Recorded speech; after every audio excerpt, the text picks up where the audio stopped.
સુઈગામ રાજેશ્વરી સેવા ટ્રસ્ટ દ્વારા તથા સમસ્ત સુઈગામ નગરના ગ્રામજનો દ્વારા પરમ પૂજ્ય પ્રજ્ઞભૂષણ સ્વામી શ્રી સચ્ચિદાનંદ બાપુના 93 વર્ષ પૂર્ણ કરી 94 વર્ષમાં પ્રવેશ કરતા શ્રી સચ્ચિદાનંદ ભક્ત પરિવારે બાપુને શુભેચ્છા આપી આશીર્વાદ લીધા હતા।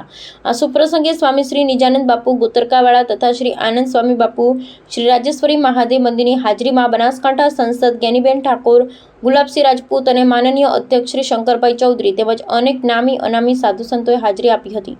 આ સુપ્રસંગે પરમ પૂજ્ય પ્રજ્ઞભૂષણ સ્વામી શ્રી સચ્ચિદાનંદ બાપુએ આશીર્વચન અને ભક્તોને આશીર્વાદ આપી જન કલ્યાણ અર્થે સૃષ્ટિના સર્જનહારને પ્રાર્થના કરી હતી। પધારેલ મહેમાનો, આગેવાનો, સાધુ સંતો, ગ્રામજનો શ્રી સચ્ચિદાનંદ ભક્ત પરિવાર દ્વારા સ્વાગત કરવામાં આવ્યું અને સાથે ભોજન પ્રસાદ લેવામાં આવ્યો। રિપોર્ટ સતીશ ચૌહાણ, ભાભર।